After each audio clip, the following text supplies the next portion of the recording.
पिछले कुछ दिनों से बस सेल सेल सेल की बातें चल रही थी। फाइनली सेल खत्म हो चुकी है हमारे लिए। तो फ्लिपकार्ट वाले तो तुम्हें ऑफर देते रहेंगे, दिवाली तक ये काम चलता रहेगा। लेकिन जब तक दिवाली पे कोई बड़ी डील नहीं आती तब तक हम बात नहीं करेंगे। आज कवर करेंगे भाई कुछ टेक न्यूज को, कुछ इंपॉर्टेंट अपडेट्स है। बाहर बहुत शोर शराबा चल रहा है, बच्चों की छुट्टी पड़ी हुई है, मेरा दिमाग खराब करके रखा है। लेकिन उसको इग्नोर करते हुए सैमसंग की तरफ से जो बड़े अपडेट्स आ रहे हैं उनकी नई फ्लैगशिप सीरीज के लिए, मतलब अगली फ्लैगशिप सीरीज के लिए, जो कि है S26 सीरीज, जिसमें S26 अल्ट्रा को लेकर कुछ चेंजेस होने वाले जो मुझे पर्सनली उतने पसंद नहीं आ रहे, उनके ऊपर बात करते हैं। अब सबसे पहला चेंज कि S26 सीरीज में कुछ चेंजेस हो सकते हैं, जैसे कि S26 प्लस को ये कैंसिल करेंगे या फिर उसका नाम चेंज करके S26 प्रो कर दिया जाएगा, और जो बेस मॉडल है S26 उसको भाई कैंसिल कर देंगे, वो नहीं आने वाला। मतलब उसका बेस मॉडल ही S26 होने वाला है। उसके बाद S26 एज और S26 अल्ट्रा, ये 3 स्मार्टफोन आएंगे।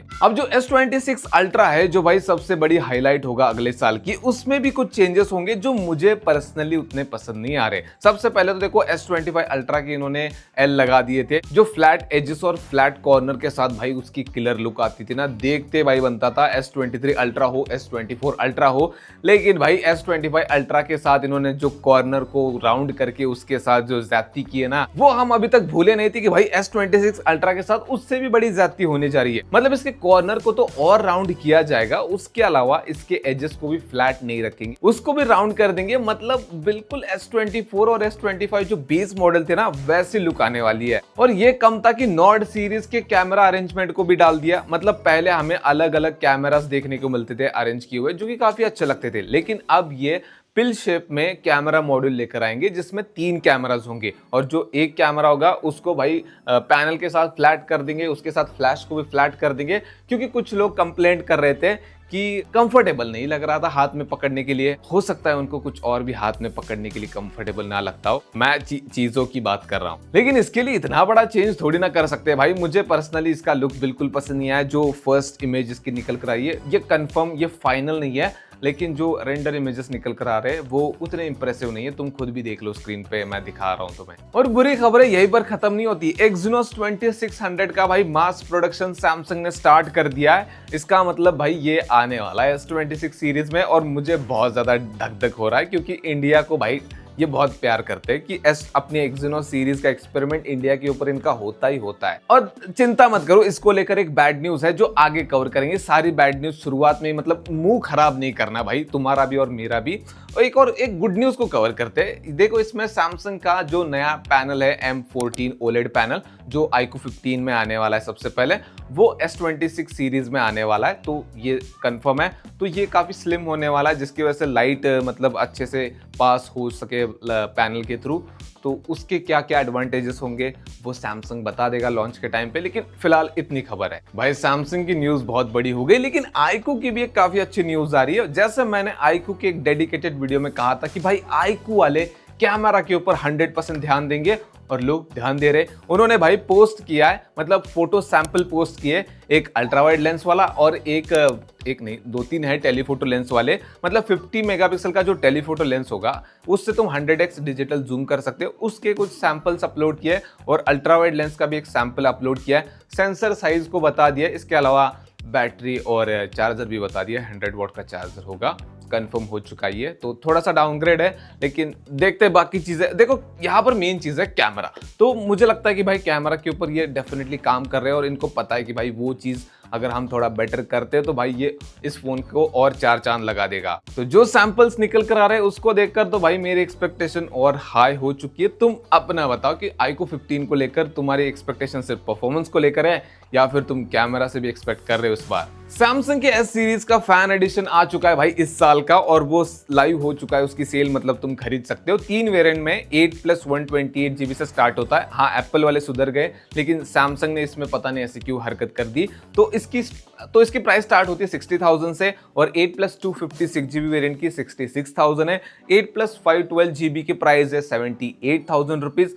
8 GB की ऊपर रैम वाला वेरिएंट नहीं है और 5,000 रुपए का कार डिस्काउंट है। खरीदना चाहते हो तो खरीद सकते हो। बस एक बैड न्यूज है कि Exynos 2400 है, स्नैपड्रैगन का प्रोसेसर नहीं है।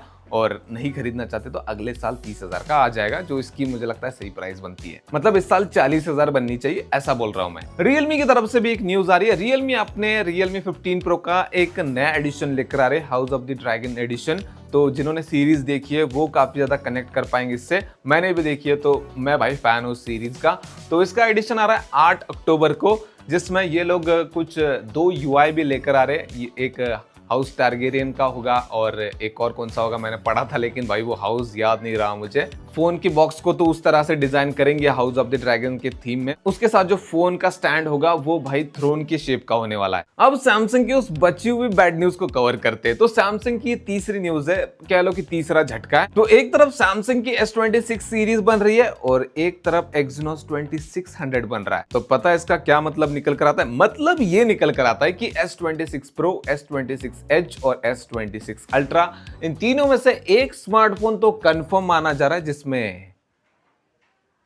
Exynos 2600 होने वाला है।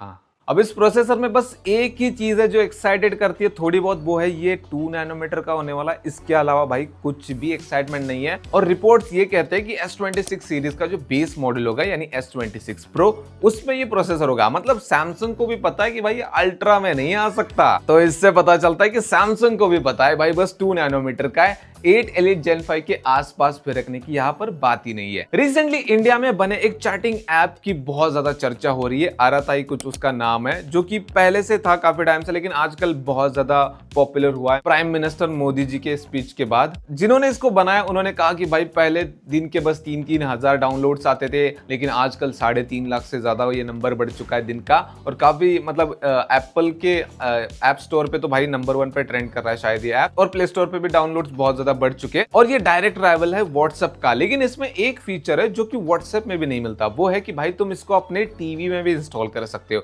मतलब तुम्हारे पास एंड्रॉइड टीवी है तो वहां से प्ले स्टोर से तुम उसको डाउनलोड करके वहां पर भी अपना अकाउंट लॉगिन करके यूज कर सकते हो। लेकिन टीवी पे यूज करना, वहां पे चैट करना कुछ अजीब नहीं लगेगा? लेकिन फीचर था तो भाई मैंने बता दिया। एक फीचर मिसिंग है जो कि जल्दी आना चाहिए, एंड टू एंड इंक्रिप्शन। 97,500, बताओ ये नंबर कौन सा? ये नंबर है भाई BSNL के टावर्स का। तो इतने टावर्स का पीएम मोदी जी ने इनॉग्रेशन कर दिया है। मतलब इतने टावर्स की ओपनिंग हो चुकी है, जिसमें से 92,600 4G टावर्स है और ये ऑल इंडिया टावर्स की बात हो रही है। मतलब BSNL भाई अच्छा काम कर रहा है। और रिपोर्ट्स आ रही है कि 29,000 से 30,000 विलेजेस को ये कवर करेंगे भाई, जहां पर 4G नेटवर्क प्रोवाइड किया जाएगा। हमारे यहाँ भी लाओ भाई, BSNL का सिम कार्ड डालते तो 2G के ऊपर दिखाता नहीं। और BSNL का मार्केट में आना बहुत ज्यादा जरूरी है, तभी ये एयरटेल, जियो, खासकर जियो की मोनोपोली खत्म हो सकती है। खुद जियो यूज कर रहा हूँ, लेकिन ऐसा बोल रहा हूँ क्योंकि ये जियो जब रिचार्ज बढ़ाता है बाकी भी इसके पीछे पीछे बढ़ाते हैं। धीरे धीरे हम 2015 से पहले वाले दिनों में वापस जा रहे हैं। तो ये कुछ इस हफ्ते की इंपॉर्टेंट न्यूज थी जो मैंने इस वीडियो में कवर की। बाकी अगर वीडियो पसंद है तो वीडियो को लाइक कर देना, चैनल को सब्सक्राइब कर देना। मिलते हैं नेक्स्ट वाले वीडियो।